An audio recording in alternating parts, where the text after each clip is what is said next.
بالله من شرور بناؤ أنفسنا ویڈیو بنانا ہی ومن بنانا کی سيئات أعمالنا صحیح ہے بناؤ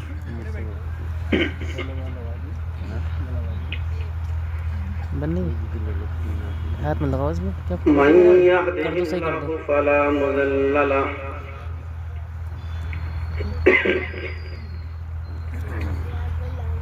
تم بناؤ یہ صحیح ہے میں پیشاب کر کے آیا چلو ومن چلنا موبائل لے کے يضلله فلا موبائل لے کے مت چلے هادي جائیے له آ رہے میں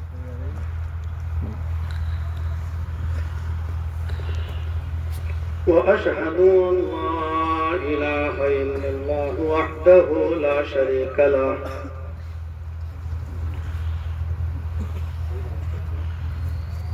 وأشهد أن محمدا عبده ورسوله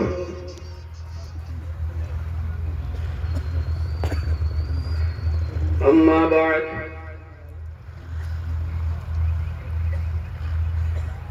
فإن خير الحديث كتاب الله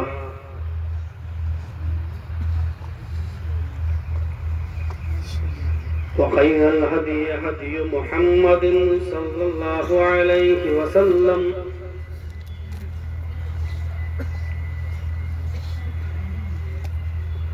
وشر الأمور محدثاتها وكل محدثة بدعة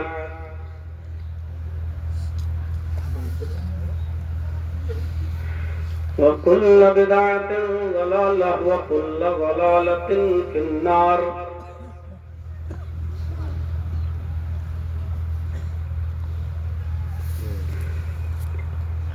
أعوذ بالله من الشيطان الرجيم بسم الله الرحمن الرحيم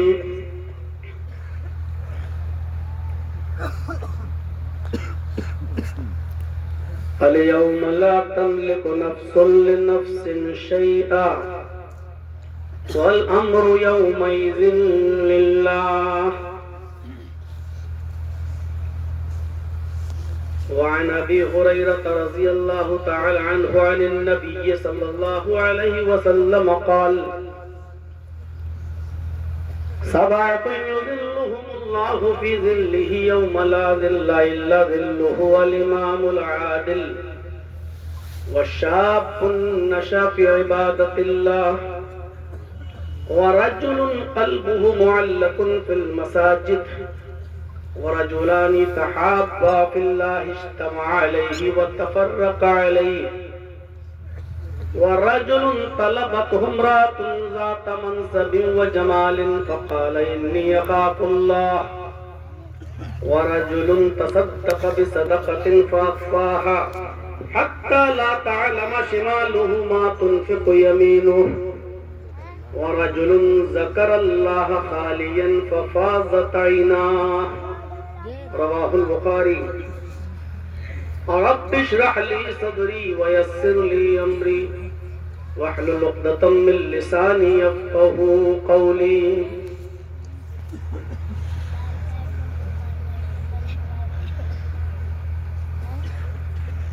اس عظیم الشان اجلاس میں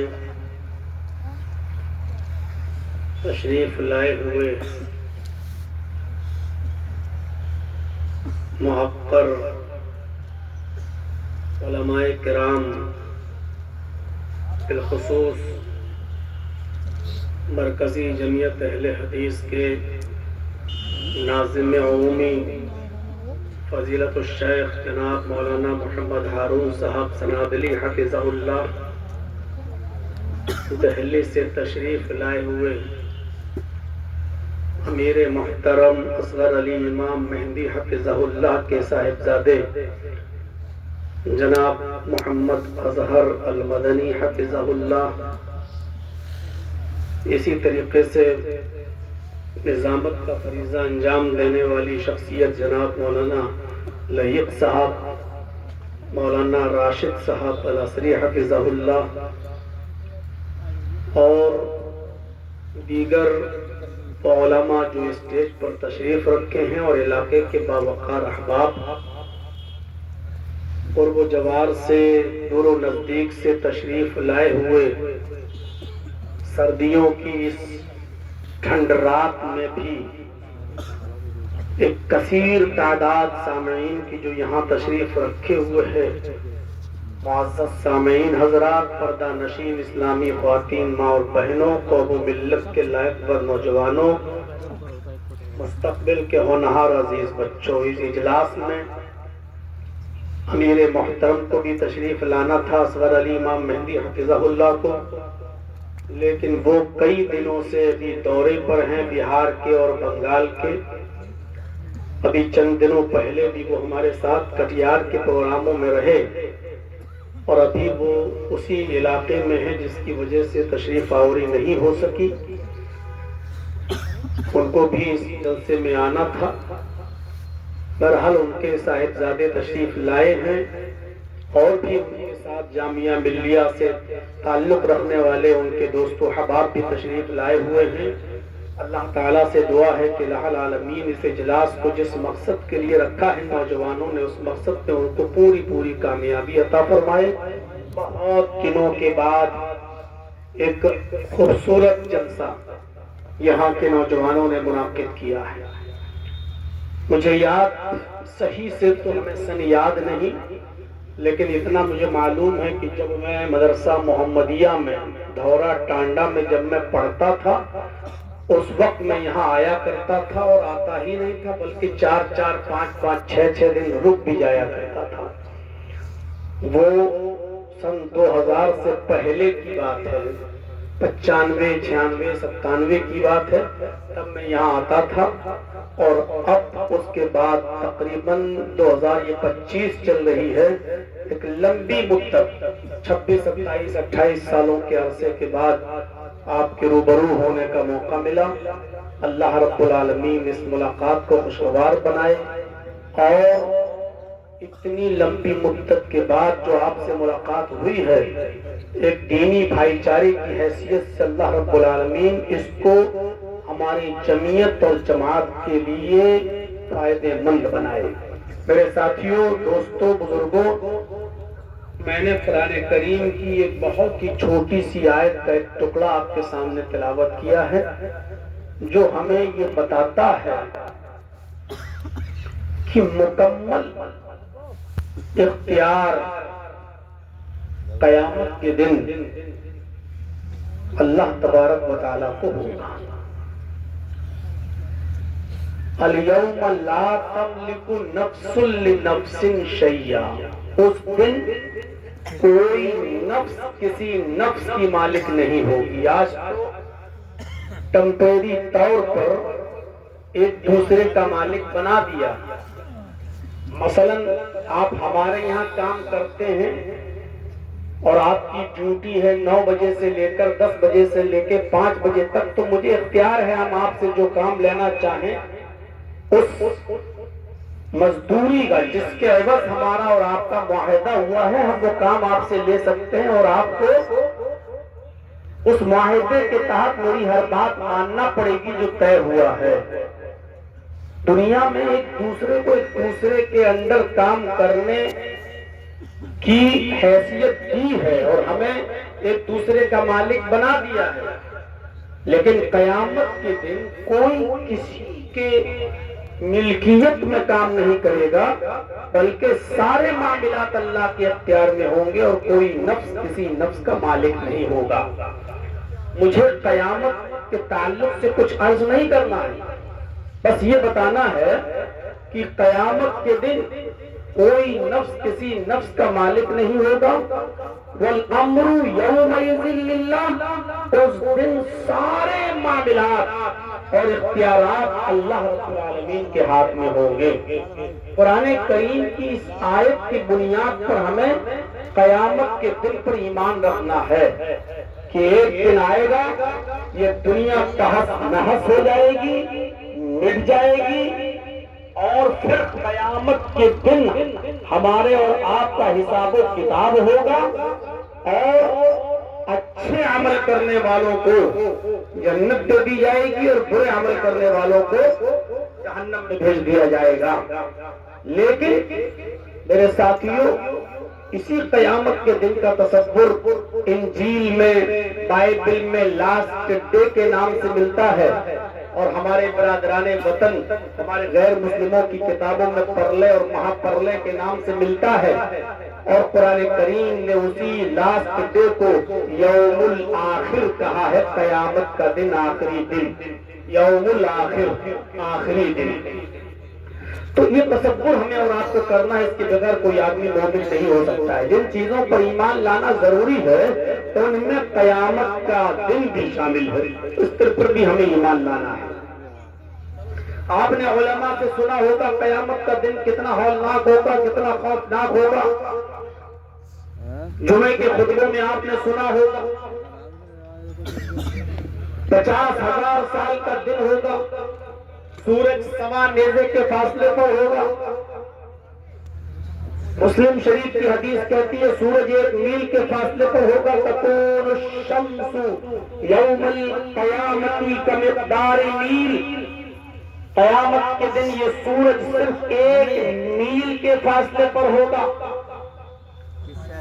آج یہ موجودہ زمین جس پر ہم اور آپ اپنے پیر رکھتے ہیں، بلڈنگیں بناتے ہیں، گھر و مکان بناتے ہیں، کارخانے تیار کرتے ہیں، فیکٹریاں بناتے ہیں، ہماری اس موجودہ زمین سے یہ سورج جو ہم دیکھتے ہیں روزانہ صبح 9 کروڑ 30 لاکھ میل کی بلندی پر، موجودہ زمین سے یہ سورج 9 کروڑ 30 لاکھ میل کی بلندی پر ہے، تب تو گرمی کی شدت کا یہ حال ہوتا ہے کہ ہم اور آپ مئی اور جون کی گرمی میں دریائیں تک اتارنے پر مجبور ہو جاتے ہیں، پینے کے لیے ٹھنڈا پانی استعمال کرتے ہیں۔ جب یہ سورج 9 کروڑ 30 لاکھ میل کی بلندی پر ہے اور جب یہ 1 میل کے فاصلے پر ہوگا، صرف 1 میل، اس وقت اس کی تمازت اور اس کی گرمی کا کیا حال ہوگا آپ اس سے اندازہ لگا سکتے ہیں۔ 1 crore 40 lakh degree centigrade اس کے اندر گرمی پائی جاتی ہے، جب اتنی بلندی پر ہے تب تو یہ حال ہے اس کی گرمی کا، اور جب 1 میل کے فاصلے پر ہوگا تب اس کی گرمی کا کیا حال ہوگا۔ نبی اکرم جناب محمد رسول اللہ صلی اللہ علیہ وسلم نے فرمایا، لوگ سورج کی گرمی کی وجہ سے اپنے اعمال کے بقدر پسینے میں ڈوبے ہوئے ہوں گے،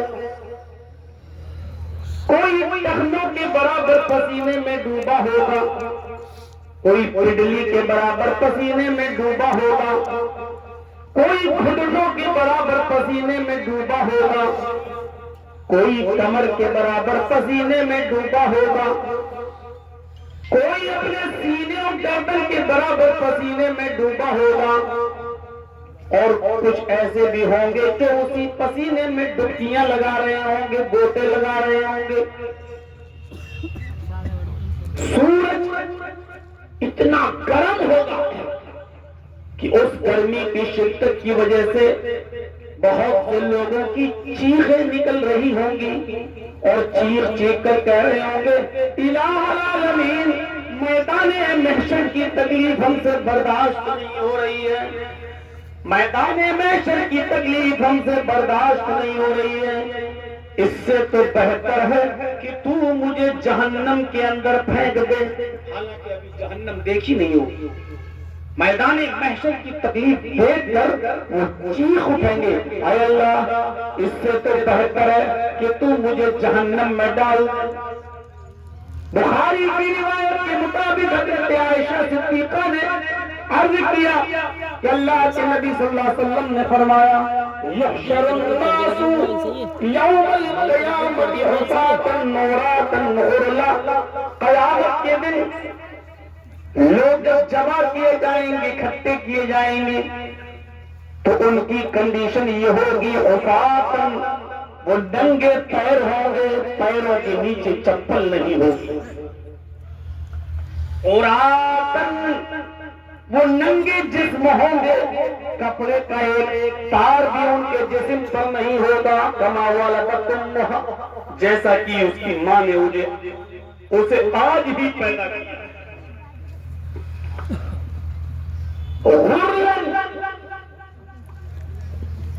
بغیر ختنے کے قبر سے اٹھائے جائیں گے۔ جیسے بچہ جب پیدا ہوتا ہے ماں کے پیٹ سے تو بغیر ختنے کے ہوتا، اس کے ختنہ نہیں ہوتا، اس کنڈیشن میں لوگ قیامت کے دن اٹھائے جائیں گے میدان محشر میں۔ ننگے جسم ہوں گے، ننگے پیر ہوں گے اور بغیر ختنے کے ہوں گے۔ حضرت عائشہ کہتی ہیں اللہ کے نبی الرجال والنساء جمیعا، کیا مرد بھی ننگے جسم ہوں گے، عورتیں بھی ننگے جسم ہوں گی؟ نبی اکرم نے فرمایا ہاں عائشہ، مرد بھی ننگے جسم ہوں گے اور عورتیں بھی ننگے بدن ہوں گی۔ ينظر بعضهم الى بعض، حضرت عائشہ کہتی ہیں کیا مرد عورتوں کو دیکھیں گے اور عورتیں مردوں کو دیکھیں گی؟ اے اللہ کے نبی، کیا قیامت کے دن جب مرد اور عورتیں ایک ساتھ ہوں گے اور دونوں برہنہ ہوں گے تو کیا مرد عورتوں کو دیکھیں گے اور عورتیں مردوں کو دیکھیں گی؟ اللہ کے نبی نے فرمایا ہاں عائشہ، عورتیں مردوں کو دیکھ رہی ہوں گی اور مرد عورتوں کو دیکھ رہے ہوں گے۔ اللہ کے نبی صلی اللہ علیہ وسلم نے جب یہ فرمایا تو حضرت عائشہ نے کہا اے اللہ کے نبی، تب تو عورتیں مارے شرم کے مر جائیں گی جب مرد ان کی طرف نظریں اٹھا کے دیکھیں گے۔ تب تو عورتیں مارے شرم کے مر جائیں گی جب مرد ان کی طرف نظریں اٹھا کر دیکھیں گے۔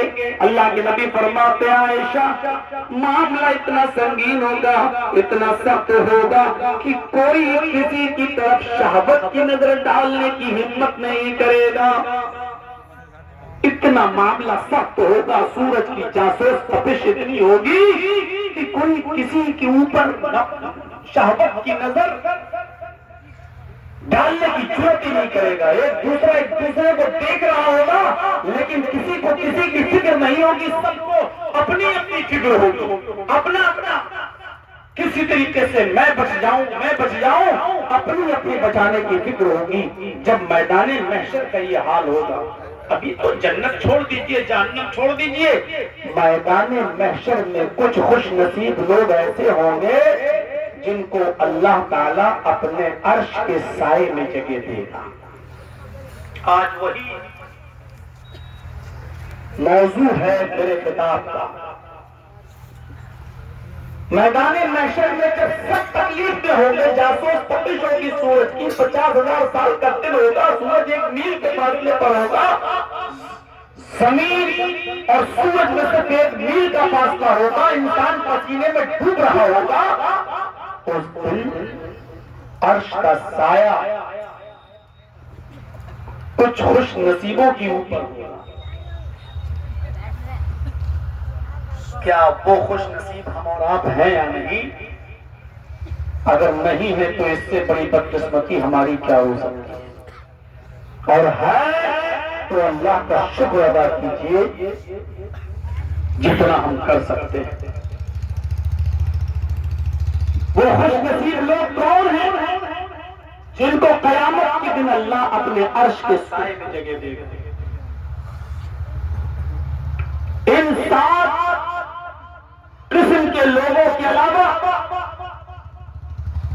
کسی کو عرش کے سائے میں جگہ نہیں ملے گی۔ یہ 7 قسم کے لوگ کون ہیں؟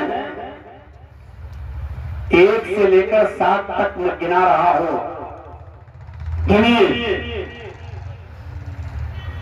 مجھے لگتا ہے کہ پہلے ہی معاملے سے گڑبڑی پیدا ہوتی چلی جائے گی ہماری اور ہمارے سماج کی۔ 7 تک تو پہنچیے ابھی۔ سبعۃ یظلھم اللہ فی ظلہ یوم لا ظل الا ظلہ۔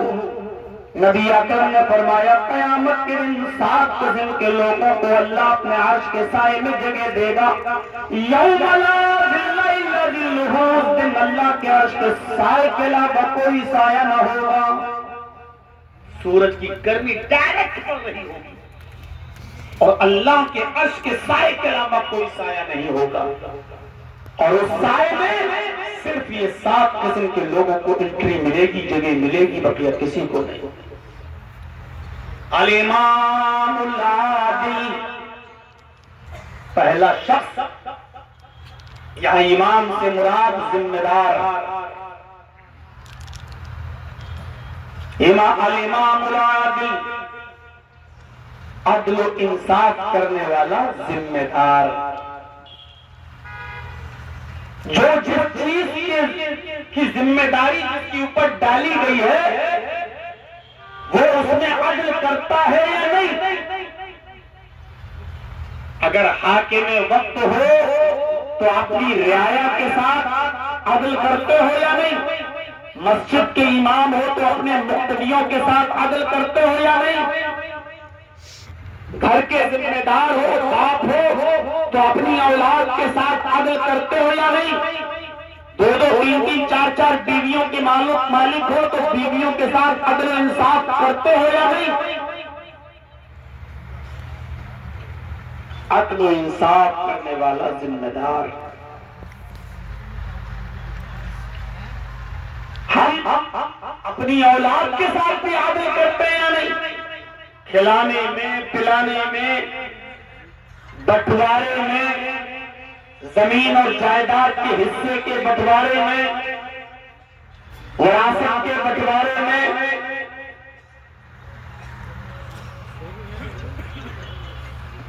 اگر آپ بھائی ہیں تو بھائی کی وراثت اور ملکیت میں سے بھی بہن کا حصہ ہے. آپ اپنی بہن کو دیتے ہیں یا نہیں دیتے ہیں؟ یا آپ کے مرنے کے بعد آپ کی اولاد اپنی پھوپھی کا حق مار تو نہیں لیتی ہے؟ آپ نے وصیت کی اپنی اولاد کو کہ میرے بیٹے میرا انتقال ہو جائے تو اپنی پھوپھی کو، میری بہن کو بھی کتاب و سنت کی روشنی میں جتنا حق بنتا ہے اس کا اتنا حق ادا کر دینا. اگر آپ وصیت نہیں کرتے تو آپ بھی مجرم ہیں.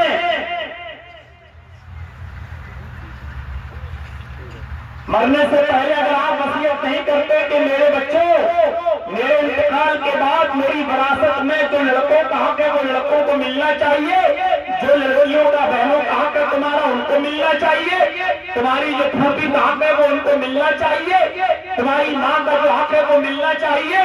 اگر یہ وصیت آپ نہیں کرتے تو ہم اور آپ گناہ گار ہیں. عدل و انصاف بہت اہم چیز ہے. عدل و انصاف کرنے والا شخص عرش کے سائے میں ہوگا. پہلا، ہر مسلمان غور کرے کتنا عدل و انصاف سے وہ کام لیتا ہے. ویڈیو بنائیے، چل رہی. نبی اکرم صلی اللہ علیہ وسلم نے تو ایک مثال پیش کر دی عدل و انصاف کی. بخاری شریف کی روایت ہے، حضرت نعمان ابن بشیر رضی اللہ تعالیٰ عنہ سے مروی ہے، وہ فرماتے ہیں کہ میرے باپ مجھے جناب محمد رسول اللہ صلی اللہ علیہ وسلم کے پاس لے کر گئے. نعمان ابن بشیر کہتے ہیں، نعمان کے باپ کون ہوئے؟ بشیر. حضرت نعمان کہتے ہیں کہ میرے باپ بشیر مجھے اللہ کے نبی صلی اللہ علیہ وسلم کے پاس لے کر گئے. اور نوجوانوں سنو، کوئی بریلی سے آیا، کوئی مراد آباد سے تشریف لایا، کوئی آپ کے پاکی ٹانڈے سے آیا، یہاں کافی دور دور سے لوگ تشریف لائے ہیں. سنیے گا، یہ ابھی جنت اور جہنم کا فیصلہ نہیں، پہلے تو میدان محشر میں ہمیں سکون کیسے ملے گا جو دن 50,000 سال کا دن ہوگا. ایک دن سورج اس دن ٹھہر جائے گا، اس کو اسی لیے کہا جاتا ہے یوم القیامہ. قام یقوم کے معنی کھڑا ہونے کا ہے اور ٹھہرنے کے بھی ہیں. قیام اسی لیے کہا جاتا ہے کیونکہ ہم اس میں ٹھہر جاتے ہیں، رک جاتے ہیں. اللہ اکبر، کچھ دیر کے لیے ہم رک گئے، یہ ٹھہرنے ہی کو قیام کہا جاتا ہوتا ہے، اسی سے قیامت بھی بنا ہے، ٹھہر جانے کا دن۔ سورج اپنی جگہ پر ٹھہر جائے گا، چلے گا نہیں، آگے نہیں بڑھے گا، اپنی جگہ پر رک جائے گا جب تک کہ تمام لوگوں کا حساب و کتاب نہیں ہو جائے گا۔ وہ دن تقریباً 50,000 سال کا ایک دن ہوگا۔ اتنی تو کسی کی زندگی نہیں ہے، 100 سال تک تو جیتے نہیں، 50,000 سال تک ہم اور آپ کیسے جیئیں گے؟ 50,000 سال کا تقریباً وہ دن ہوگا۔ آپ سوچئے یہ دن کتنا بڑا دن ہوگا، اور اس دن کی مصیبت سے ہم کیسے نجات پا سکتے ہیں اگر ہمیں عرش کا سایہ بھی نہ ملے تو۔ نعمان ابن بشیر کہتے ہیں کہ مجھے میرے باپ بشیر اللہ کے نبی صلی اللہ علیہ وسلم کے پاس لے کر گئے، اور اللہ کے نبی صلی اللہ علیہ وسلم سے کہا کہ یہ میرا بیٹا ہے نعمان۔ اے اللہ کے نبی صلی اللہ علیہ وسلم، میں اپنا ایک باغ اپنے اس بیٹے کو تحفۃً دے رہا ہوں، گفٹ میں دے رہا ہوں، باغ، گارڈن، میں اپنے بیٹے کو ایک باغ گفٹ کے طور پہ دے رہا ہوں۔ آپ گواہ رہیے، میں آپ کے سامنے کہہ رہا ہوں، باغ میں کوئی مکرے نہیں، میں اپنے بیٹے کو ایک باغ دے رہا ہوں گفٹ میں۔ اب اللہ کے نبی صلی اللہ علیہ وسلم کی حکمت دیکھیے، مصلحت دیکھیے، آپ کا انداز دیکھیے۔ آپ نے فرمایا کیا تمہاری اور بھی اولاد ہے، اور بھی بیٹے ہیں؟ حضرت بشیر نے کہا کہ ہاں اے اللہ کے رسول، ہمارے اور بھی اولاد ہیں، ہمارے اور بھی بیٹے ہیں۔ اللہ کے نبی نے فرمایا کیا تم اپنے ان بچوں کو، ان بیٹوں کو بھی ایک ایک باغ دے رہے ہو؟ کیا ان کو بھی تم ایک ایک باغ دے رہے ہو؟ اپنے اس بیٹے کو تم نے جو گفٹ دیا ہے باغ، کیا ہر ایک بیٹے کو، جتنے بیٹے تمہارے سب کو دے رہے ہو ایک ایک باغ؟ تو فرمایا نہیں اے اللہ کے رسول، میں اپنے اس بیٹے سے زیادہ خوش ہوں، یہ میری زیادہ خدمت کرتا ہے، یہ میری زیادہ دیکھ ریکھ کرتا ہے، یہ میرا زیادہ خیال رکھتا ہے، اس لیے میں اپنے اس بیٹے کو دے رہا ہوں۔ اللہ کے نبی صلی اللہ علیہ وسلم غصہ ہوئے، آپ نے کہا ارجعہ، نہیں، اس سے وہ بات واپس لے لو۔ محمد الرسول اللہ صلی اللہ علیہ وسلم غیر عدل پر گواہ نہیں بنتے، ایسے معاملے میں گواہ نہیں بنیں گے جس میں انصاف نہ ہو۔ اگر باغ دینا ہے تو سب بیٹوں کو برابر برابر دو، اور اگر نہیں دینا ہے تو اس بیٹے سے بھی واپس لو۔ تمہارے انتقال کے بعد جب وراثت تقسیم ہوگی تو تمہاری اولاد کو ملے گی، ابھی نہیں۔ اور دے رہے ہو اس بیٹے کو تو سب کو برابر برابر دو، اور پھر لڑکی کو بھی برابر دینا پڑے گا۔ مثلاً اگر آپ ایک بیگھہ زمین ایک بیٹے کو دے رہے ہیں، اور آپ کے 3 بیٹے ہیں اور ایک بیٹی ہے، تو آپ کو اپنی زندگی میں پھر تینوں کو ایک ایک بیگھہ اور بیٹی کو بھی ایک بیگھہ دینا پڑے گا، پھر بیٹی کو اپنی زندگی میں آدھا نہیں ہوگا۔ اگر زندگی میں دے رہے ہو تو برابر برابر دینا ہوگا۔ تو اللہ کے نبی صلی اللہ علیہ وسلم نے عدل کیا اور انصاف سے کام کرتے ہوئے کیا فرمایا کہ میں کسی غلط چیز پر گواہ نہیں بن سکتا۔ اپنے اس بیٹے کو بھی اگر دے رہے ہو تو سب کو دو، اور سب کو نہیں دے رہے ہو تو اس بیٹے سے بھی واپس لو، چاہے کتنی خدمت کرتا ہو۔ ہمارے سماج میں کیا ہوتا ہے، میری بیماری میں میرا جو بیٹا کام آئے گا، میرے برے وقت میں میرا جو اولاد میرا ساتھ دے گی، ہم اس کے ساتھ زیادہ لین دین کا معاملہ کر لیتے ہیں۔ آپ اپنا چینل جلدی سے فٹ کیجئے اور بیٹھ جائیے، سب کو ڈسٹرب مت کیجیے۔ بہت ویوز بڑھ جائیں گے آج، اچھی انکم آ جائے گی اس مہینے۔ نہیں ڈسٹرب نہیں کرنا چاہیے نا بیچ نوٹ سے، ایک بار سیٹ ہو گیا تو میرے بھائی غیر انصاف پر جہاں انصاف نہیں تھا، اللہ کے رسول صلی اللہ علیہ وسلم گواہ نہیں بنے، اور آپ نے کہا زمین کو واپس لے لو۔ پہلی چیز میں ہم اور آپ غور کریں کتنا پورے اترتے ہیں، کیا عرش کے سائے میں جگہ ملے گی؟ کیا ہم اپنے بیویوں کے ساتھ، اپنے بچوں کے ساتھ، اپنی رعایا کے ساتھ انصاف کرتے ہیں؟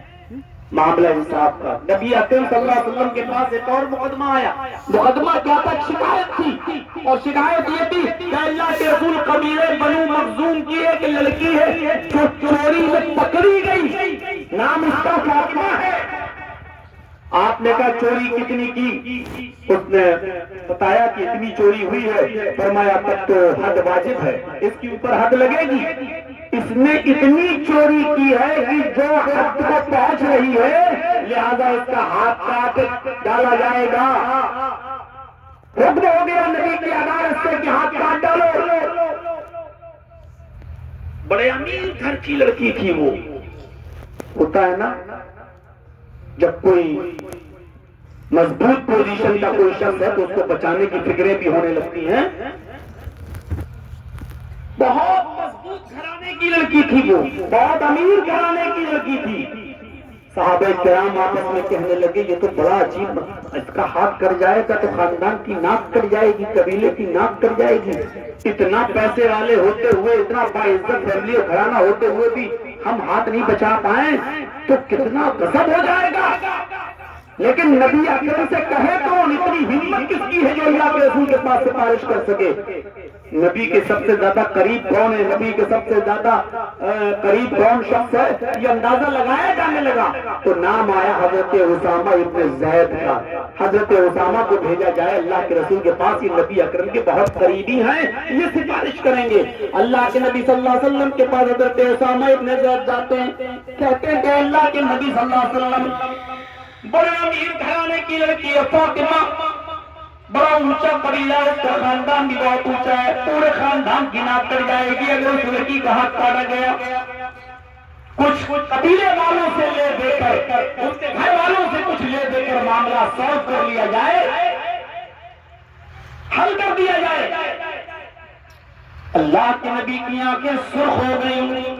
اسامہ ابن زید کی بات سنی تو اللہ کے نبی صلی اللہ علیہ وسلم کی آنکھیں سرخ ہو گئی. آپ کی آنکھوں میں لال ڈورے اتر آئے. آپ نے فرمایا اے اسامہ اتشتر فی حد من حدود اللہ، اے اسامہ تم اللہ کی حدوں میں سے ایک حد کے اندر سفارش کرنے آئے ہو.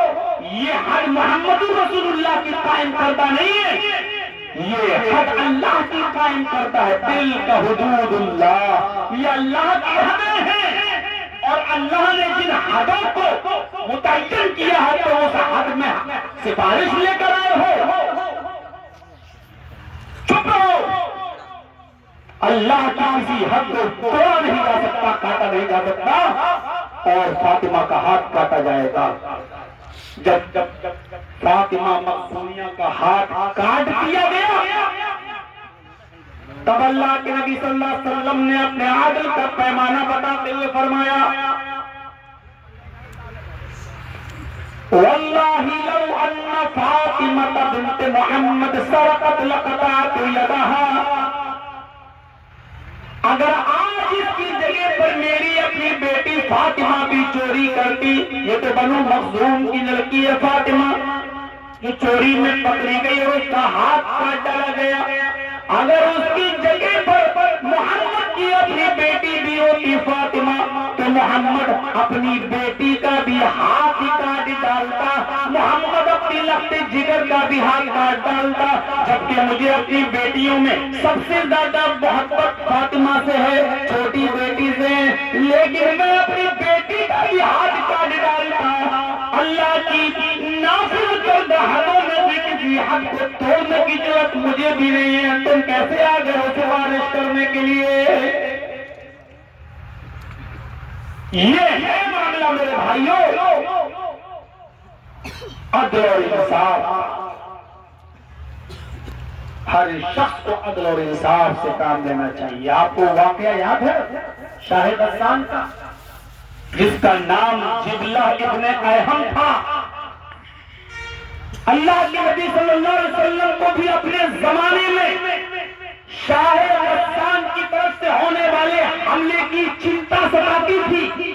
صحابہ کرام کو آپ باخبر کرتے تھے کہ مجھے غسان کی طرف سے ہونے والے فتنے کا اندیشہ ہے، ہوشیار رہنا، یہ تمہارا بہت بڑا دشمن ہے، لہذا ان سے چوکنا رہنا. اللہ کے نبی کو بھی شاہ غسان کی طرف سے ہونے والے جھگڑے اور فتنے سے خدشہ تھا. اپنی زندگی میں آپ لوگوں کو اجاگر کرتے رہے، اور ایک دن آیا کہ اللہ کے نبی اس دنیا سے رخصت ہو گئے۔ ابو بکر کا زمانہ آیا، ابو بکر بھی اس دنیا سے رخصت ہو گئے۔ حضرت عمر فاروق کا زمانہ آیا، کئی سالوں تک حضرت عمر فاروق خلیفہ رہے، تقریباً 10 سال تک، 4 5 6 سال ملک کی ملک فتح ہونے لگے، یہ ملک یہ ملک یہ ملک۔ حضرت عمر فاروق کے زمانے میں بہت بڑے بڑے ملک فتح ہوتے چلے گئے۔ شاہ غسان جبلہ ابن ایہم بھی اسلام کی خوبیوں سے متاثر ہو گیا، لیکن اس نے سوچا کہ اگر میں عمر کے پاس جاؤں گا اور اسلام قبول کرنا چاہوں تو کہیں عمر دشمنی میں مجھے قتل نہ کر دے۔ بہت نقصان پہنچایا ہے ہم نے مسلمانوں کا اور اسلام کا، کہیں یہ مجھے عمر قتل نہ کر دیں، ایسا ہو سکتا ہے کہ مجھے معاف نہ کریں اور میرے قتل کا حکم نافذ فرما دیں۔ شاہ غسان نے اپنا ایک قاصد بھیجا عمر فاروق کے پاس، جس لیٹر کو دے کر بھیجا اس لیٹر میں لکھا ہوا تھا، امیر المومنین آئے عمر ابن خطاب، میں شاہ غسان جبلہ ابن ایہم اسلام کی خوبیوں سے متاثر ہو کر اسلام قبول کرنا چاہتا ہوں، کیا آپ کے دروازے پر مجھے اسلام قبول کرنے کی اجازت ملے گی؟ اس نے اپنا قاصد بھیجا یہ دیکھنے کے لیے کہ دیکھیں قاصد کیا جواب لے کر آتا ہے۔ ہو سکتا ہے کہ عمر دشمنی میں میرے قاصد کو پکڑ کر ہی قتل کر دے، اگر قتل کر دیتے ہیں تو میں سمجھ جاؤں گا کہ عمر مجھے کسی بھی قیمت پر معاف کرنے کے لیے تیار نہیں ہے۔ قاصد جب شاہ غسان کا لیٹر لے کر جاتا ہے، حضرت عمر نے جب اس لیٹر کو پڑھا تو خوش ہوئے اور فرمایا، آئے قاصد شاہ غسان سے کہہ دینا، جبلہ سے کہہ دینا کہ حضرت عمر فاروق نے فرمایا، امیر المومنین نے فرمایا ہے تم اطمینان کے ساتھ آ سکتے ہو، بے فکر ہو کر تم آ سکتے ہو مدینے، اور تم سے کوئی انتقام نہیں لیا جائے گا۔ اگر تم اسلام قبول کر لیتے ہو تو مسلمان ہونے کے بعد، اسلام قبول کر لینے کے بعد تم میرے دینی بھائی بن جاؤ گے۔ شاہ غسان کو بڑا تعجب ہوا کہ حضرت عمر سے مجھے ایسے جواب کی توقع نہیں تھی اور عمر نے یہ جواب دیا۔ بہرحال شاہ غسان اپنے 500 سپاہیوں کے ساتھ، باڈی گارڈ کے ساتھ گیا، اور تھوڑی دور جب رہ گیا مدینہ تو وہاں رک کر اس نے نئے کپڑے پہنے، سپاہیوں کو خوبصورت وردیاں دی، سارے سپاہیوں کے ہاتھوں میں ننگی تلواریں، اور اس شاہ غسان نے جو تاج پہنا وہ تاج آگے سے ڈائمنڈ ہیرے سے جڑا ہوا تھا اور پیچھے سے سونے سے جڑا ہوا تھا، چمکدار تاج پہنتا ہوا وہ حضرت عمر فاروق کے دربار میں اپنے 500 سپاہیوں اور باڈی گارڈوں کے ساتھ داخل ہوتا ہے۔ حضرت عمر فاروق نے اس کی عزت کی اور شاہ غسان کو کلمہ پڑھایا۔ شاہ غسان اسلام قبول کرتا ہے اور کچھ دن مدینے میں رہنے کی اجازت مانگتا ہے۔ حضرت عمر فاروق نے اس کو مدینے میں رہنے کی اجازت دے دی۔ مدینے میں رہتے رہتے حج کا سیزن آ گیا، حج کا مہینہ آ گیا۔ حضرت عمر فاروق اور آپ کے ساتھ ہی جب مدینے سے مکہ جانے لگے تو فرمایا شاہ غسان، آئے جبلہ تم بھی تو اسلام لا چکے ہو، کیوں نہیں میرے ساتھ چلتے ہو؟ وہاں چلنے کے بعد ہم لوگ بھی، تم بھی حج کر لو گے، تمہیں بھی حج کی دولت مل جائے گی۔ شاہ غسان بہت خوش ہوا، اب اسلام لا چکا ہے، اس لیے یہ بھی مکے کی طرف چل دیا۔ مکے پہنچنے کے بعد الگ الگ ہو جاتے ہیں۔ حضرت عمر فاروق کو اپنے اور معاملات دیکھنا تھے شاہ غسان، اور اس کی سپاہیوں کو الگ کر دیا گیا۔ شاہ غسان جب عمرہ کرنے لگا اور طواف کر رہا تھا جبلہ ابن ایہم، تو بھیڑ کی وجہ سے طواف کرتے کرتے جبلہ کی لنگی پیچھے چلنے والے ایک بدوی صحابی، ایک دیہاتی صحابی کے پیر کے نیچے آ گئی، ایک پیر کے نیچے آ گئی، اور جب جبلہ آگے بڑھا تو لنگی اس کی کھل جاتی ہے، کیونکہ اوپر کا کپڑا اتنا لمبا تھا جس سے اس کا سطر ڈھکا رہتا ہے، وہ بڑھانا نہیں ہوا، لیکن اس کی لنگی کھل جاتی ہے۔ جب یہ لنگی کھلی اس نے جلدی سے اپنی لنگی اٹھائی اور پیچھے مڑ کے دیکھا تو تو ایک دیہاتی صحابی، ایک بدوی صحابی، جس نوجوان صحابی کے پیر سے، جس صحابی کے پیر سے اس کی لنگی کھل گئی تھی، یہ پیچھے مڑ کے ایک تھپڑ اس کو بڑی زور سے مار دیتا ہے شاہ غسان جبلہ ابن ایہم۔ تھپڑ اتنی زور سے لگا کہ اس بدوی صحابی کی آنکھ باہر آ گئی، اس کی ایک آنکھ پھوٹ گئی۔ کیونکہ طواف کا موقع تھا اس لیے اس صحابی نے کچھ نہیں کہا، بات وہیں رفع دفع ہو گئی۔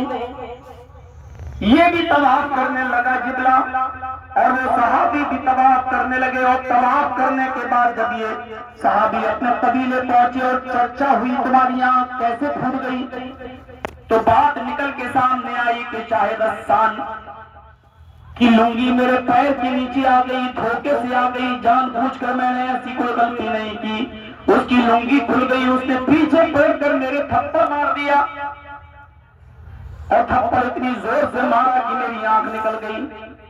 قبیلے کے لوگوں کو بڑا غصہ آیا، خاندانی غیرت بڑی جوشیلی ہوا کرتی ہے۔ حضرت عمر فاروق کے پاس پورا قبیلہ چلا آتا اور کہتا امیر المومنین مجھے انصاف چاہیے، میرے قبیلے کے ایک آدمی کی آنکھ پھوٹی ہے، اس کو اتنی زور سے تھپڑ مارا گیا ہے۔ پوچھا تھپڑ کس نے مارا؟ جواب دیا شاہ غسان نے، جبلہ ابن ایہم نے۔ اب شاہ غسان کا نام آیا تو حضرت عمر بھی چونک گئے۔ اچھا جبلہ نے، ٹھیک ان کو بلاؤ۔ عمر فاروق کی عدالت میں شاہ غسان کو بھی آنا پڑا۔ اب دونوں میں یوں گفتگو ہوتی ہے، آئے شاہ غسان تمہارے اوپر مقدمہ دائر کیا گیا ہے کہ تم نے اس آدمی کو تھپڑ مارا ہے جس کی آنکھ نکل گئی۔ شاہ غسان نے کہا امیر المومنین یہ سچ ہے کہ میں نے تھپڑ مارا ہے، اس کی میری لنگی اس کے پیر کے نیچے آئی، میں آگے بڑا کھل گئی لنگی، میں نے اس کو جواب میں تھپڑ مار دیا ہے۔ حضرت عمر فاروق نے کہا اے شاہ غسان مجھے علم ہے، سچ ہے، اس بات کا اقرار یہ نوجوان بھی کرتا ہے کہ میرے پیر سے اس کی لنگی دب گئی، لیکن اس نے جان بوجھ کر ایسا نہیں کیا تھا، دھوکے سے دبی ہے، ایک معمولی غلطی کی اتنی بڑی سزا کہ تم نے اس کی آنکھ ہی باہر نکال دی، تو میں اس کے لیے انتقام دینا ہوگا۔ حضرت عمر فاروق نے جب کہا کہ تمہیں انتقام دینا ہوگا تو شاہ غسان نے کہا کہ ایک معمولی بدوی اور دیہاتی آدمی کے لیے کتنی جگہ ہے آپ کے دل میں کہ آپ غسان کے بادشاہ کی طرف نظر اٹھا کے نہیں دیکھ رہے اور آپ مجھے حکم دے رہے ہیں کہ بدلہ دینا ہوگا۔ حضرت عمر فاروق نے کہا شاہ غسان اسلام قبول کرنے کے بعد کوئی امیر و غریب نہیں رہتا، کوئی بادشاہ اور فقیر نہیں رہتا، سب برابر ہو جاتے ہیں۔ شاہ غسان نے کہا تو مجھے کیا کرنا ہوگا؟ کہا کہ دو چیزیں ہیں، یا تو اس سے معافی مانگ لو، یہ معاف کر دے تو کچھ نہیں ہوگا، بہت چھوٹی سی چیز ہے، جاؤ ہم تم دونوں کو الگ کر دیتے ہیں، تم اس سے معافی تلافی کر لو، اگر یہ معاف کر دیتا ہے تو تمہیں کچھ نہیں کرنا، معاف نہیں کرتا ہے آنکھ پھوٹ گئی اپنے علاج کے لیے معاوضہ مانگتا ہے تو دوسری چیز یہ ہے کہ کچھ لے دے کے معاملہ سالو کر لو، تو اس کا نقصان ہوا ہے اس کا نقصان کی بھرپائی کر دو، اس کی آنکھ تھوڑی ہے اس کی دیکھ دے دو، اگر وہ اس پہ راضی ہو جائے تو کچھ نہیں ہوگا۔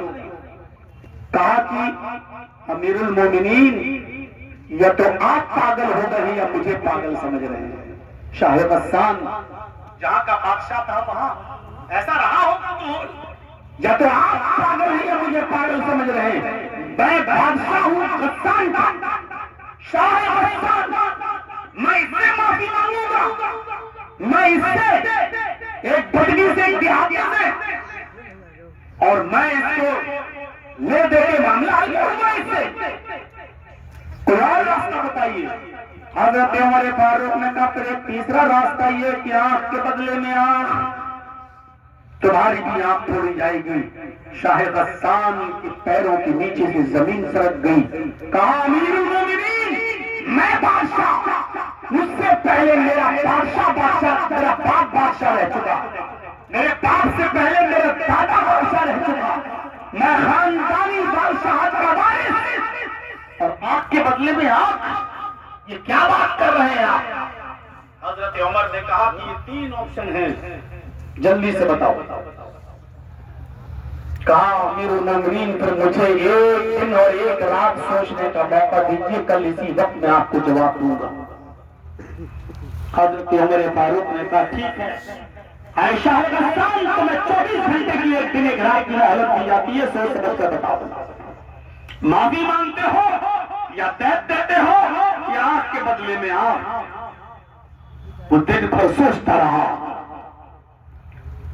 اور رات میں آدھی رات تک جانے کے بعد اپنے 500 سپاہیوں سے کہتا ہے معافی مانگوں گا تو میری انسلٹ ہوگی، دیت دوں گا نہیں، اور آنکھ کے بدلے میں آنکھ اگر میری پھوڑ دی جائے تو پھر میری حیثیت کیا رہ گئی؟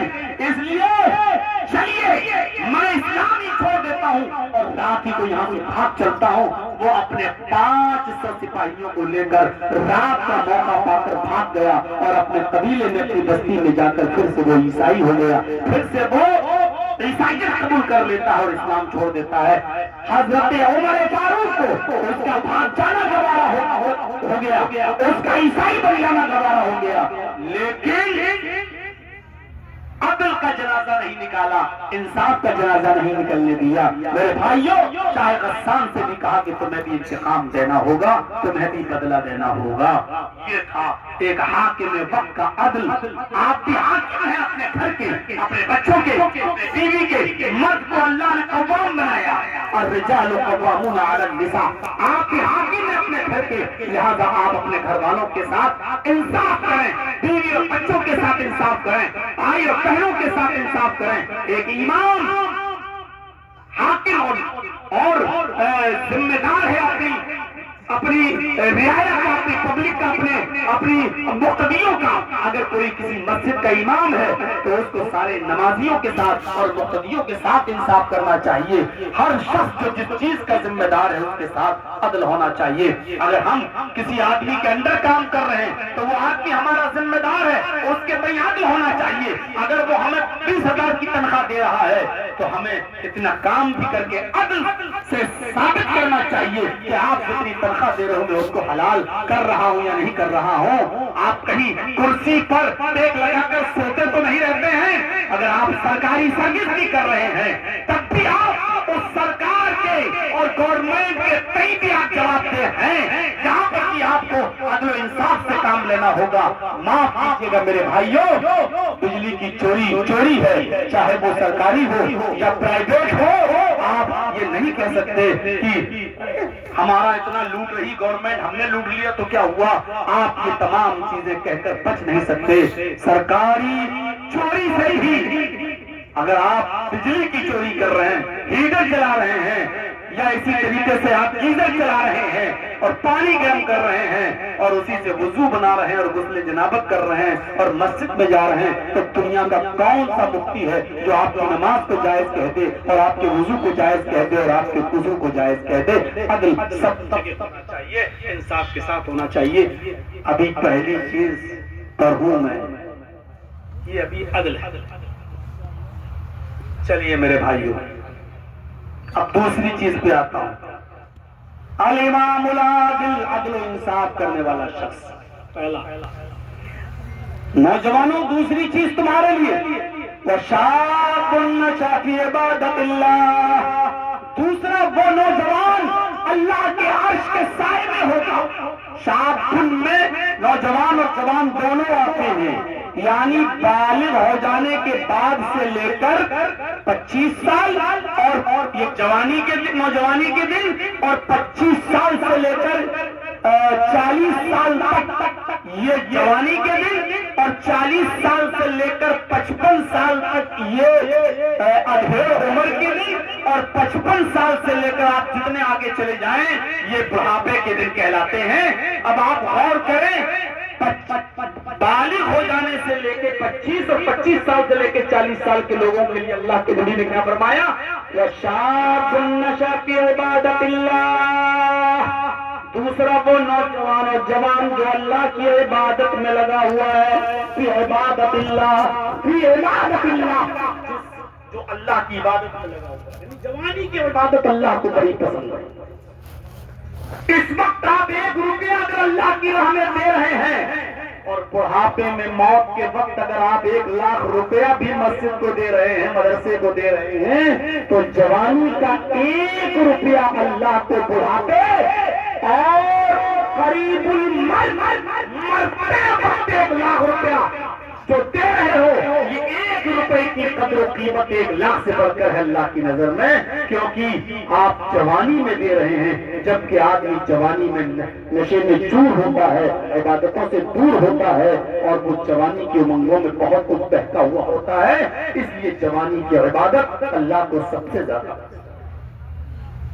اور اس سلسلے میں غسیل الملائکہ حضرت حنظلہ کا واقعہ یاد کریں گے، کیسی عبادت؟ شادی ہوئی، ظہر کے بعد عصر کے بعد سسرال گئے، مغرب میں بیوی کو رخصت کر کے لائے، عشاء کی نماز پڑھنے مسجد میں گئے، عشاء کی نماز پڑھ کے اپنے گھر آئے، اپنی بیوی کے ساتھ خلوت میں رہے۔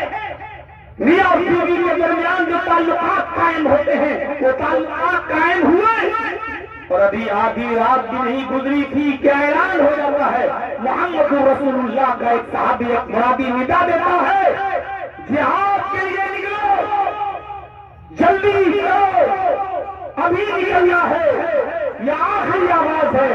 اس ندا کے بعد، اس آواز کے بعد کوئی آواز نہیں دی جائے گی، اب کسی کے پاس کوئی بہانہ بھی نہیں ہوگا۔ آخری آواز سننے کے بعد اگر نہیں نکلا تو وہ ذمہ دار ہے، اور اس کا رب جانے اس کے ساتھ کیا معاملہ ہو۔ حضرت حنظلہ رضی اللہ تعالیٰ عنہ اٹھتے ہیں، اپنے گھوڑے کو تیار کرتے ہیں اور اس کے اوپر بیٹھ جاتے ہیں۔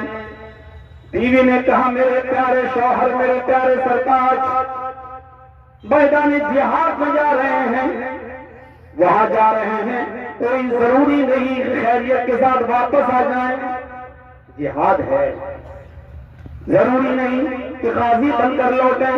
کہنے لگے، ہاں میری بیوی، میں جانتا ہوں میں لڑنے کے لیے نکل رہا ہوں، زندہ بھی آ سکتا ہوں اور شہید بھی ہو سکتا ہوں۔ آئے میری بیوی، اگر میں شہید ہو جاؤں تو میں تمہیں اجازت دیتا ہوں کہ میرے انتقال کے بعد، میری شہادت کے بعد تم دوسری شادی کر لینا۔ کہتی ہے میری بیوی، میں آپ کی بیوی ہوں، مجھے شادی کرنا نہیں کرنا، مجھے نکاح کرنا نہیں کرنا، یہ میری مرضی ہے، میں آپ سے کچھ کہنا چاہتی ہوں۔ فرمایا، کیا کہنا چاہتی ہوں؟ یہی نا کہ ابھی 1 رات بھی پوری طریقے سے میں آپ کے ساتھ نہیں رہ سکا اور چل دیے مجھے چھوڑ کر۔ بیوی کہتی ہے، نہیں، آئے میرے شوہر، یہ کیسے سوچ رہی ہے کہ میں آپ کو جہاد ضرور دوں گی؟ نہیں، آپ جا رہے ہیں، جائیے، مجھے خوشی ہے کہ آپ ایک دین کے کام کے لیے جا رہے ہیں، یہ بھی عبادت کا ایک حصہ ہے، آپ اس کے لیے جا رہے ہیں۔ بس اتنا کہنا چاہتی ہوں، آپ اٹھے اور گھوڑے پر بیٹھ گئے، چلنے لگے، ابھی آپ نے مجھ سے ملاقات کی ہے، جمع کیا ہے، صحبت کی ہے، آپ غسل تو کر لیتے ہیں، غسل تو کر لیتے ہیں، جا رہے ہیں کہیں شہید ہو گئے تو کیا اللہ تعالیٰ سے اس حال میں ملیں گے؟ جائیے غسل تو کر لیجیے۔ فرمایا، میری بیوی سنا نہیں اس قاصد کا اعلان، اس دودھ کی ندا، اس نے کہا اس آواز کے بعد اب کچھ بھی گھر میں رہنے کی اجازت نہیں ہے، اگر اس آواز کے بعد بھی کوئی گھر میں بیٹھا رہا تو وہ جانتا ہے، اس کا رب جانے۔ اے میری بیوی، اللہ نیتوں کو دیکھتا ہے، میری نیت تو غسل کرنے کی ہے، لیکن تاخیر ہو جانے کے ڈر سے میں ابھی نکل رہا ہوں، کہیں منافقت میرے اندر نہ جائے، غسل کرتے کرتے ارادہ نہ بدل جائے، اب میں نکل رہا ہوں، اللہ دلوں کا حال جانتا ہے۔ یہ کہہ کر اس نے اپنے گھوڑے کو ایڑ لگائی اور حضرت حنظلہ میدان جہاد کے لیے نکل گئے۔ اتنا لڑے کہ کئی کافروں کو انہوں نے قتل کیا، لیکن لڑتے لڑتے خود اس میدان جنگ میں شہید کر دیے گئے۔ جب اللہ کے نبی صلی اللہ علیہ وسلم کو پتہ چلا تو آپ نے حضرت حنظلہ کو دیکھا اور شہیدوں کے لیے یہ حکم ہے کہ جب کوئی راہ خدا میں شہید ہو جائے تو اس کی نماز جنازہ نہیں پڑھی جاتی، اس کو نیا کفن نہیں پہنایا جاتا اور شہید کو غسل نہیں دیا جاتا۔ قیامت کے دن شہید قبر سے اسی حال میں اٹھے گا، انہی کپڑوں میں، جن کپڑوں میں وہ شہید ہوتا ہے انہی کپڑوں میں اس کو دفنایا جاتا ہے۔ قیامت کے دن وہ وہی کپڑے پہنے ہوئے اٹھے گا، اس کے جسم سے بلڈ نکل رہا ہوگا، خون۔ اللہ اس کے جسم سے نکلنے والے بلڈ اور خون کو دیکھ کر کہے گا فرشتوں یہ تو میری راہ میں سب کچھ قربان کر کے چلا آیا، اس کا کیا حساب لیں؟ اس کو جانے دو جنت کے اندر، اس کو ڈائریکٹ جنت کے اندر داخل کر دو۔ تو اللہ کے نبی نے جب کہا کہ حنظلہ کو بغیر غسل کے اور بغیر کفن کے انہی کپڑوں میں دفنا دو کیونکہ حنظلہ شہید ہو گئے، تھوڑی دیر کے بعد آپ نے کہا حنظلہ کی بیوی کو بلاؤ۔ حنظلہ کی بیوی کو بلایا گیا، کہا حنظلہ کی بیوی سچ بتانا، کیا تیرا شوہر گھر میں کیا کر کے آیا تھا؟ یہاں اور بھی شہیدوں کو میں دیکھ رہا ہوں، لیکن تیرے شوہر کو میں نے دیکھا کہ آسمان سے فرشتے اترے ہوئے ہیں اور وہ تیرے شوہر کو غسل دے رہے ہیں، تیرے شوہر کو نہلا رہے ہیں، تیرے شوہر کو غسل دے رہے ہیں۔ اے حنظلہ کی بیوی معاملہ کیا ہے؟ حنظلہ کی بیوی نے کہا اللہ کے نبی صلی اللہ علیہ وسلم شادی ہوئی تھی، مغرب کے بعد میں گھر آئی، عشاء کی نماز کے بعد میرے شوہر میرے پاس آئے، انہوں نے مجھ سے صحبت کی، ہم بستر ہوئے اور پھر رات میں جب اعلان ہوا تو فوراً دیوتانے جہاد کے لیے نکل گئے۔ میں نے ان سے کہا غسل تو کر لیجیے، وہ کہتے ہیں دلوں کا حال تو اللہ جانتا ہے، غسل کرنے میں کہیں دیر ہو گئی تو ایسا نہ ہو کہ میرا جہاد قبول نہ کیا جائے، اور وہ بغیر غسل کیے ہوئے نکل گئے۔ فرمایا تیرا شوہر غسیل الملائکہ ہے، اس کو انسانوں نے نہیں فرشتوں نے غسل دے دیا ہے، تیرے شوہر کو ہمارے غسل کی ضرورت نہیں، فرشتوں نے غسل دے دیا ہے، جاؤ اس کو دفن کر دو۔ میرے بھائیوں تصور کیجیے، آپ ایک دن کی شادی 24 گھنٹے بھی اپنی بیوی کے ساتھ نہیں رہ سکے، اپنی چہیتی خوبصورت حسین بیوی کو ایک ہی رات میں خیرآباد کر دیا اور میدان جہاد پہ چلے گئے اور وہاں جا کر جام شہادت نوش کر لیا۔ یہ عبادت کا کون سا جذبہ تھا، یہ عبادت کا کون سا شوق تھا، یہ عبادت کی کون سی چاہت تھی ان نوجوانوں کے دلوں میں؟ میرے بھائیوں آج ہمارے یہاں پر تو کمپٹیشن بھی نہیں، ہمارے یہاں تو شوق ہے، عبادت کا نہیں۔ اگر جلسہ کرنے والے کوئی گمنام مولانا آ جائیں تو 10-15 آدمی، کوئی شہرت یافتہ آ جائے تو ہزاروں کی بھیڑ، جبکہ قرآن و حدیث یہ بھی سنا رہا ہے، قرآن و حدیث یہ بھی سنا رہا ہے۔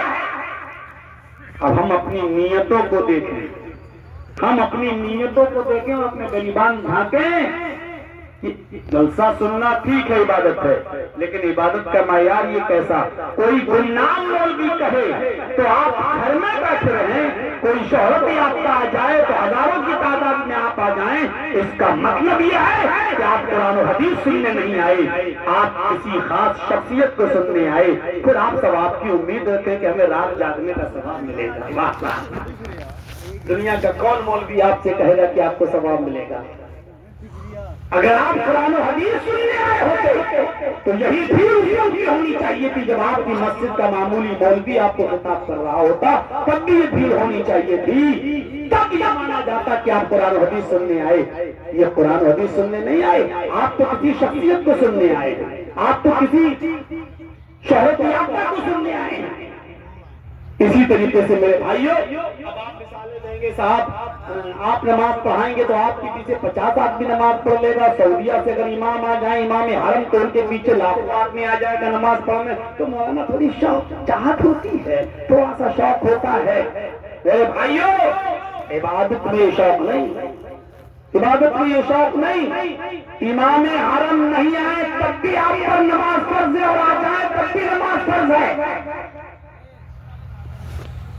امام حرم کے پیچھے انڈیا میں نماز پڑھنے پر آپ کا ثواب بڑھ نہیں جائے گا، ثواب آپ کا مسجد نبوی اور خانہ کعبہ میں نماز پڑھیں گے تو ثواب ملے گا، آپ کو بڑھے گا، کیونکہ اس مسجد میں ایک رکعت کا ثواب 1,00,000 رکعت کے برابر ہے خانہ کعبہ میں، اور مسجد نبوی میں ایک رکعت کا ثواب 1,000 رکعت کے برابر ہے۔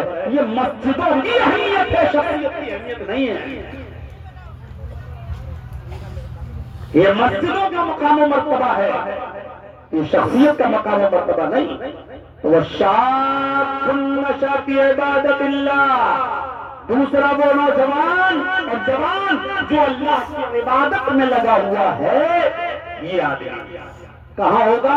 عرش کے سائے میں۔ اچھا یہ 7 قسم کے لوگوں کو یاد رکھنا، گنتے رہنا، تقریر ختم ہونے کے بعد لاسٹ میں کسی کو بھی کھڑا کر کے یہ 7 پوچھوں گا میں، یہ 7 لوگ کون کون سے ہیں؟ پہلا شخص عدل و انصاف کرنے والا، دوسرا وہ جوان یا نوجوان جو اللہ کی عبادت میں لگا ہوا ہے، 2 پوچھوں گا اس لیے کہ دیکھیں کتنے غور سے سنا ہے آپ نے میری تقریر کو، یا منہ پھلی چبا رہے تھے،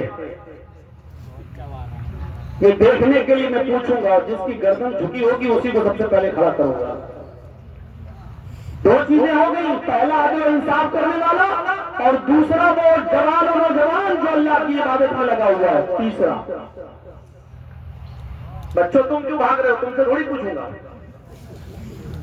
تیسری چیز دیکھیے، وَرَجُلٌ قَلْبُهُ مُعَلَّقٌ فِي الْمَسَاجِدِ، تیسرا وہ شخص جس کا دل مسجد کی طرف لگا ہوا، جس کا دل مسجد کی طرف لٹکا ہوا ہے۔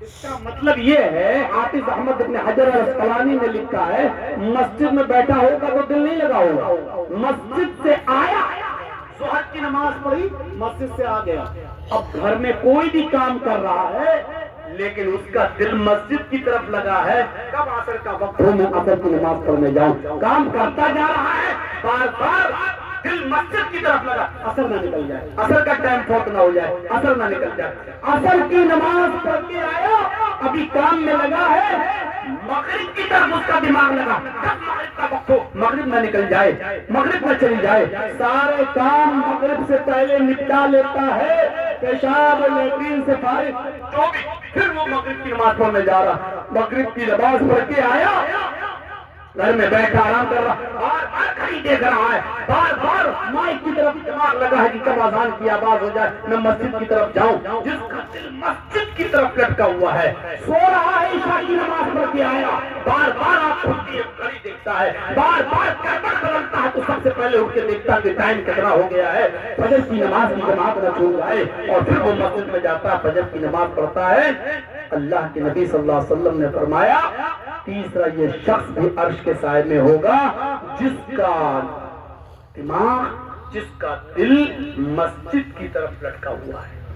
کب قائم ہو رہا ہے مسجد کا؟ کب قائم ہو رہا ہے؟ حضرت جابر ابن عبداللہ ابن زبیر کا ایک واقعہ ہے، دلچسپ واقعہ ہے۔ حضرت مصعب فرماتے ہیں، مصعب ابن عمیر بڑے صحابی، انہوں نے دیکھا، حضرت مصعب کہتے ہیں کہ میں نے جابر ابن عبداللہ ابن زبیر کو دیکھا کہ وہ قریب المرگ ہیں، بالکل روح اٹکی ہوئی ہے، کب نکل جائے، بالکل انتقال کرنے والے ہیں، بچنے کی کوئی امید نہیں ہے، ابھی 1 منٹ میں ختم ہو جائیں کہ 5 منٹ میں ختم ہو جائیں کہ آدھا گھنٹہ چل جائے، کچھ احساس اٹکی ہوئی، روح نکلنے والی ہے، اور کہہ رہے ہیں اذان کی آواز آتی ہے ان کے کانوں